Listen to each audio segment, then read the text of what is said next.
باللہ من الشیطان الرجیم بسم اللہ الرحمن الرحیم وَإِذْ أَخَذْنَا مِيثَاقَكُمْ وَرَفَعْنَا فَوْقَكُمُ الطُّورَ خُذُوا مَا آتَيْنَاكُمْ بِقُوَّةٍ وَاذْكُرُوا مَا فِيهِ لَعَلَّكُمْ تَتَّقُونَ۔ سورہ البقرہ، اس کا ترجمہ اور تفسیر بیان ہو رہا ہے، اور دعوی صورت کے بعد اس پر دلائل دیے گئے، اور دلائل کا تتمہ دینے کے بعد دعوے کی جو شک تھی کہ اعبدوا ربکم، اپنے رب ہی کی عبادت کرو، اس کو دلائل سے جب مدلل کیا، پھر اس پر واقعات پیش کیے گئے، اور اس کے بعد بنی اسرائیل کی طرف روح سخن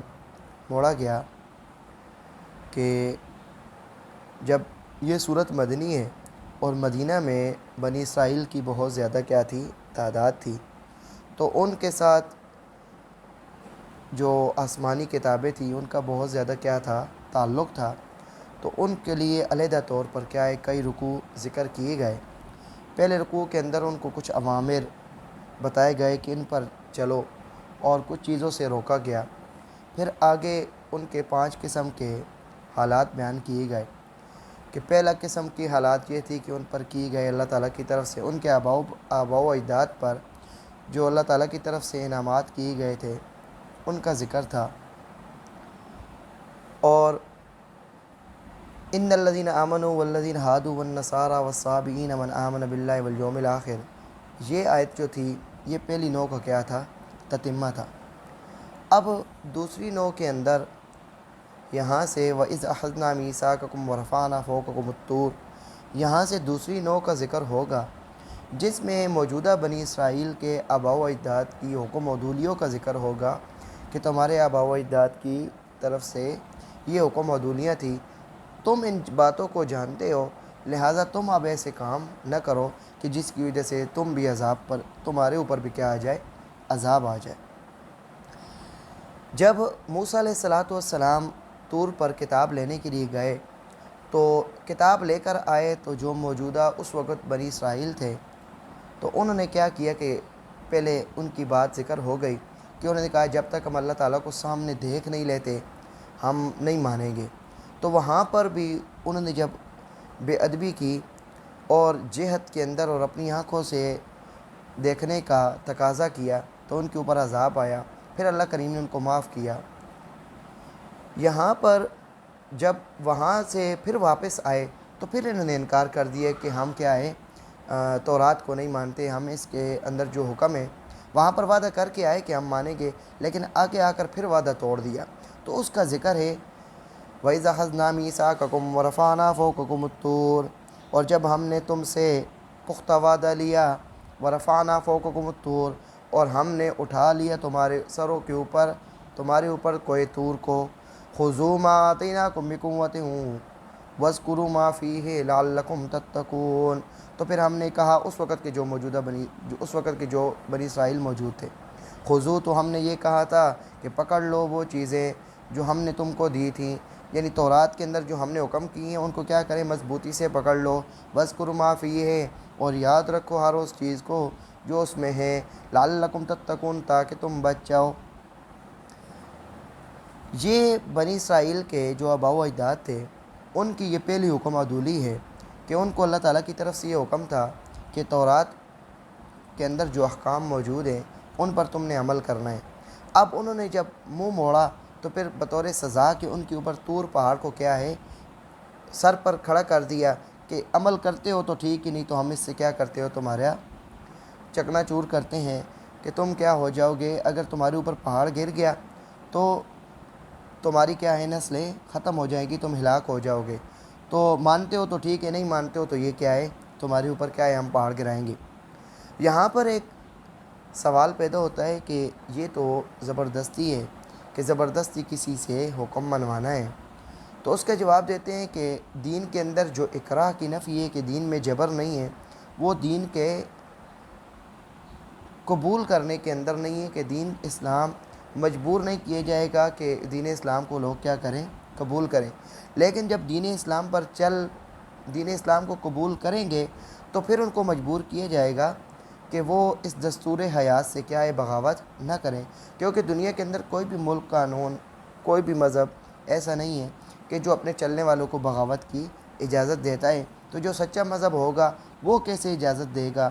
کہ اس سے کیا کرے، بغاوت کرے؟ تو جو آسمانی کتابیں آئی تھی اپنے وقت پر وہ سچی تھی، ان کے اوپر ماننا ان کے لیے لازم تھا کہ انہوں نے ایمان لایا ہے تو اب اس پر عمل کریں گے۔ اب جب انہوں نے بغاوت کی تو پھر ان کے اوپر طور کو کھڑا کیا، تو یہ اکراہ فی الدین نہیں ہے، اکراہ للدین ہے۔ دین پر عمل کرنے کے لیے کیا ہے، سختی ہے۔ تو دین کے اندر اگر کوئی بندہ تبدیلی کرے گا، دین کو چھوڑے گا، تو اس کے اوپر سختی کی جائے گی۔ ورفعنا فوقکم الطور، اس کا مقصد کیا ہے؟ خذوا ما آتیناکم بقوۃ واذکروا ما فیہ، کہ جو بھی اس کے اندر حکم ہے ان کو یاد کرو اور اس کی درس و تدریس کرو اور اس سے غفلت اختیار نہ کرو، اور اس کے اندر غور و فکر کرو، اور اس کے بعد اس کے وعید وغیرہ جو ہیں ان کا لوگوں کو کیا کرو، حکم کرو، اور اس کو بلاؤ نہیں۔ لعلکم تتقون، تاکہ تم تباہی اور بربادی سے کیا ہو سکو، بچ سکو، کہ تم دنیا کے اندر ہلاکت سے بچ سکو اور آخرت میں عذاب سے کیا ہو، بچ سکو۔ ثم تولیتم من بعد ذلک فلولا فضل اللہ علیکم ورحمتہ لکنتم من الخاسرین، پھر تم پھر گئے اس کے بعد بھی، فلولا فضل اللہ علیکم ورحمتہ، پھر بھی اللہ کا فضل تمہارے اوپر اور اس کی مہربانی نہ ہوتی تو لکنتم من الخاسرین، تو تم کیا ہوتے، نقصان اٹھاتے، یعنی تم ہلاک ہو جاتے۔ اب یہ ان کی کیا ہے، شکنی ہے کہ جب وعدہ کیا، کوہ طور کو بھی اوپر کیا ہے کھڑا کیا گیا، اس کے بعد پھر کیا ہو گئے، اس سے پھر گئے، لیکن اللہ کی مہربانی ہوئی تو اس کی وجہ سے وہ کیا ہو جاتے تھے، ہر دفعہ بچ جاتے تھے۔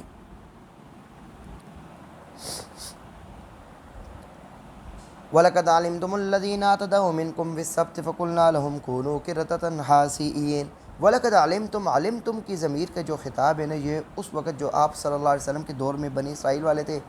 ان کو ہے،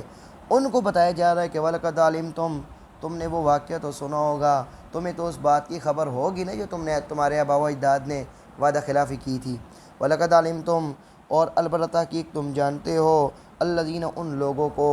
اعتدوا منکم، جنہوں نے تم میں سے زیادتی کی تھی، فی السبت، ہفتے کے دن کے معاملے میں۔ جیسے مسلمانوں کے لیے جمعے کا دن قابل احترام ہے اور عیسائیوں کے لیے اتوار کا دن کیا ہے، قابل احترام ہے، اسی طرح بنی اسرائیل کے لیے کیا تھا، ہفتے کا دن کیا تھا، قابل احترام تھا۔ تو ہفتے کے دن کو ان کو بزنس سے، مچھلی کا شکار کرنے سے، ان چیزوں سے منع کیا گیا تھا کہ وہ اپنی عبادت کو بجا لائیں۔ تو انہوں نے اس بات کو بھی کیا ہے، آگے واقعہ پورا تفصیل سے آنے والا ہے اگلے سپاروں کے اندر، تو انہوں نے اس حکم کے اندر بھی کیا کی تھی، حکم عدولی کی تھی، نافرمانی کی تھی، تو پھر ان کو سزا مل گئی، اور سزا کیا ملی کہ ان کو بندر بنایا گیا۔ تو علماء کرام فرماتے ہیں کہ بندر ان کو حقیقتاً بنایا گیا تھا، یہ استعارہ وغیرہ نہیں ہے کہ ان کے بندروں جیسے کیا ہو گئے یا بندروں جیسے کام ہو گئے، ان کو حقیقت میں بندر بنایا گیا، اور 3 دنوں کے اندر ان کو وہ کیا ہو گئے تھے، پھر مر گئے تھے۔ یعنی یہ جو موجودہ بندر وغیرہ ہیں یہ وہ نہیں ہیں، یہ تو ایک کیا ہے، مخلوق ہے، ان کو بھی کیا ہے، بندر بنایا گیا، اور وہ 3 دنوں میں کیا ہو گئے تھے، مر گئے تھے۔ وَلَقَدْ عَلِمْتُمْ، اے موجودہ بنی اسرائیل والو، تم خوب جانتے ہو ان لوگوں کو کہ جنہوں نے زیادتی کی تھی تم میں سے ہفتے کے دن میں، فَقُلْنَا، تو ہم نے کہا تھا، لَهُمْ، ان کو، كُونُوا قِرَدَةً خَاسِئِينَ، بن جاؤ بندر ذلیل رسوا، فَجَعَلْنَاهَا نَكَالًا لِمَا بَيْنَ يَدَيْهَا وَمَا خَلْفَهَا وَمَوْعِظَةً لِلْمُتَّقِينَ، بس ہم نے بنا دیا ان کو عبرت، لما بین یدیہا، ان لوگوں کے لیے جو وہاں موجود تھے، جو ان کے سامنے تھے، جو دیکھ رہے تھے، وما خلفا، اور جو پیچھے آنے والے لوگ ہیں ان کے لیے بھی ان کو عبرت بنا دیا، وموعظۃ للمتقین، اور نصیحت بنا دی پرہیزگاروں لوگوں کے لیے۔ پرہیزگار لوگوں کے لیے کیا ہے، نصیحت بنا دی کہ 2 قسم کے لوگ تھے، ایک گناہ کرنے والے تھے، ایک خاموش رہنے والے تھے، ایک